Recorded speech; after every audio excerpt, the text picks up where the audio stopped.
Warahmatullahi wabarakatuh. Saya Muhammad Arif Jamaluddin dari HES 5B akan mempresentasikan tentang proses penyelesaian sengketa atau konflik pada umumnya.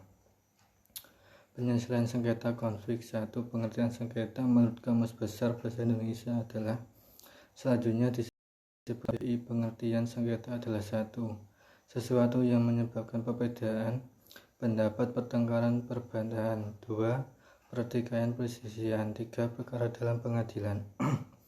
Menurut Nurmansyah Murniani, sengketa merupakan perselisihan yang terjadi antara para pihak dalam perjanjian karena adanya wan prestasi yang dilakukan oleh salah satu pihak dalam perjanjian tersebut. Sedangkan menurut Takdir Rahmadi, sengketa adalah situasi dan kondisi di mana orang-orang saling mengalami perselisihan yang bersifat faktual maupun perselisihan menurut persepsi mereka saja. Sengketa adalah kondisi di mana ada pihak yang merasa dirugikan oleh pihak lain, yang kemudian pihak tersebut menyampaikan ketidakpuasan tersebut kepada pihak kedua. Apabila suatu kondisi menunjukkan perbedaan pendapat, maka terjadilah apa yang dinamakan sengketa tersebut. Dalam konteks hukum, khususnya hukum kontrak, yang dimaksud dengan sengketa adalah perselisihan yang terjadi antara para pihak karena adanya pelanggaran terhadap kesepakatan yang telah dituangkan dalam suatu kontrak, baik sebagian maupun keseluruhan, sehingga dengan kata lain telah terjadi wan prestasi oleh pihak-pihak atau salah satu pihak karena tidak dipenuhinya kewajiban yang harus dilakukan atau dipenuhi namun kurang atau berlebihan, yang akhirnya mengakibatkan pihak satunya dirugikan. Yaitu selanjutnya 2. Penyelesaian sengketa secara litigasi pengadilan. Dalam peraturan undang-undang tidak ada yang memberikan definisi mengenai litigasi, namun dapat dilihat di dalam pasal 6 ayat 1 Undang-Undang 30 tahun 1999 tentang arbitrase, yang pada intinya mengatakan bahwa sengketa dalam bidang perdata dapat diselesaikan para pihak melalui alternatif penyelesaian sengketa yang dilindasi itikat baik dengan mengesampingkan penyelesaian secara litigasi di pengadilan negeri, sehingga dapat disimpulkan bahwa litigasi merupakan proses penyelesaian perselisihan hukum di pengadilan yang mana setiap pihak bersengketa memiliki hak dan kewajiban yang sama, baik untuk mengajukan gugatan maupun membantah gugatan melalui jawaban sengketa melalui lembaga pengadilan. Menurut Dr. Franzenda Winarta SHMH dalam bukunya yang berjudul Hukum Penyelesaian Sengketa, mengatakan bahwa litigasi merupakan penyelesaian sengketa secara konvensional dalam dunia bisnis seperti dalam bidang perdagangan, perbankan, proyek pertambangan, minyak dan gas, energi, infrastruktur, dan sebagainya. Proses litigasi menempatkan para pihak saling berlawanan satu sama lain. Selain itu, penyelesaian sengketa secara litigasi merupakan secara akhir ultimum radium secara upaya-upaya alternatif penyelesaian sengketa tidak membuahkan hasil. Selanjutnya 3. Penyelesaian sengketa secara non-litigasi non-pengadilan. Rahmat Usman SHMH mengatakan bahwa selain melalui litigasi pengadilan, penyelesaian sengketa juga dapat diselesaikan melalui jalur non-litigasi di luar pengadilan yang biasanya disebut dengan Alternative Dispute Resolution atau disingkat ADR di Amerika. Di Indonesia biasanya disebut dengan alternatif penyelesaian sengketa, selanjutnya disebut APS. Terhadap penyelesaian sengketa di luar pengadilan di Indonesia dikenal dengan nama APS telah memiliki landasan hukum yang diatur dalam Undang-Undang Nomor 30 Tahun 99 tentang arbitrase. Meskipun pada prakteknya penyelesaian sengketa di luar pengadilan melalui nilai-nilai budaya, kebiasaan atau adat masyarakat Indonesia, dan hal ini sejalan dengan cita-cita masyarakat Indonesia sebagaimana tercantum dalam Undang-Undang Dasar tahun 45. Cara penyelesaian tersebut adalah dengan musyawarah dan mufakat untuk mengambil keputusan. Misalnya dalam forum runggun adat yang menyelesaikan sengketa, musyawarah, dan kekeluargaan dalam menyelesaikan suatu masalah yang dihadapi oleh masyarakat setempat. Dikenal adanya lembaga hakim perdamaian yang secara umum berperan sebagai mediator dan konsilator, tepatnya di Batak, Minangkabau. Oleh sebab itu, masuknya konsep ADR di Indonesia tentu saja dapat dengan mudah diterima oleh masyarakat Indonesia.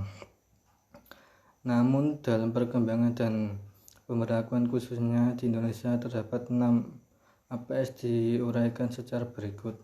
1. Yaitu konsultasi.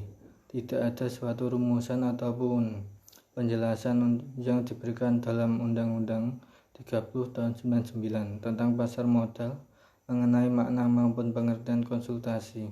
Namun apabila melihat dalam Black's Law Dictionary dapat kita ketahui bahwa yang dimaksud dengan konsultasi adalah dari rumusan tersebut dapat diketahui bahwa pada prinsipnya konsultasi merupakan suatu tindakan yang bersifat personal antara satu pihak tertentu yang disebut dengan klien dengan satu pihak lain yang merupakan pihak konsultasi yang memberikan pendapatnya kepada klien tersebut untuk memenuhi keperluan dan kebutuhan kliennya tersebut. Kliennya dapat menggunakan pendapat yang telah diberikan ataupun memilih untuk tidak menggunakan. Adalah bebas karena tidak terdapat rumusan yang menyatakan sifat keterikatan atau kewajiban dalam melakukan konsultasi. Selanjutnya 2. Negosiasi. Istilah negosiasi tercantum dalam pasal 1 angka 1 Undang-Undang 30 tahun 99 tentang arbitrase, yaitu sebagai salah satu APS. Pengertian negosiasi tidak diatur secara eksplisit dalam undang-undang, namun dapat dilihat dalam pasal 6 ayat 2 Undang-Undang 30 tahun 99 tentang arbitrase bahwa pada dasarnya para pihak dapat dan berhak untuk menyelesaikan sendiri sengketa yang timbul dalam pertemuan langsung, dan hasil kesepakatan tersebut dituangkan dalam bentuk tertulis yang disetujui para pihak. Selain dari ketentuan tersebut, tidak diatur lebih lanjut mengenai negosiasi sebagai salah satu alternatif penyelesaian sengketa oleh para pihak. Selanjutnya yaitu 3. Mediasi. Menurut pasal 1 angka 1 Peraturan Mahkamah Agung nomor 1 tahun 2016 tentang prosedur mediasi di pengadilan, selanjutnya disebut Perma nomor 1 tahun 2016, bahwa mediasi merupakan cara penyelesaian sengketa melalui proses perundingan untuk memperoleh kesepakatan para pihak dengan dibantu oleh mediator. Pengaturan mediasi dapat ditemukan dalam ketentuan pasal 6 ayat 3 atau 5 dan 4 dan 5 Undang-Undang nomor 30 tahun 99 tentang arbitrase, bahwa terhadap sengketa yang tidak dapat diselesaikan melalui negosiasi, maka penyelesaian sengketa diselesaikan melalui bantuan seorang atau lebih penasihat ahli maupun melalui seorang mediator. Selanjutnya 4. Konsiliasi. Pengertian mengenai konsiliasi tidak diatur secara eksplisit dalam Undang-Undang 30 tahun 99 tentang arbitrase, namun penyebut konsiliasi sebagai salah satu lembaga alternatif penyelesaian sengketa dapat ditemukan dalam ketentuan pasal 1 angka 10 dan 5 ke 9 dalam penjelasan umum. Selanjutnya 5. Penilaian ahli. Sebagaimana dapat diambil kesimpulan atas pengertian alternatif penyelesaian sengketa dalam pasal 1 angka 10 bahwa penilaian ahli merupakan salah satu cara menyelesaikan sengketa di luar pengadilan. Selanjutnya yang nomor 6. Arbitrase. Landasan hukum mengenai arbitrase dapat dilihat dalam beberapa peraturan perundang-undangan di Indonesia. Arbitrase diatur dalam pasal 59 ayat 1 Undang-Undang nomor 48 tahun 2009 tentang kekuasaan kehakiman. Selanjutnya disebut Undang-Undang nomor 48 tahun 2009 tentang kekuasaan kehakiman, bahwa arbitrase merupakan cara penyelesaian sengketa perdata di luar pengadilan yang didasarkan pada perjanjian arbitrase yang dibuat secara tertulis oleh para pihak yang bersengketa. Sekian dari saya presentasi. Apabila ada kesalahan mohon minta maaf sebesar-besarnya. Wassalamualaikum warahmatullahi wabarakatuh.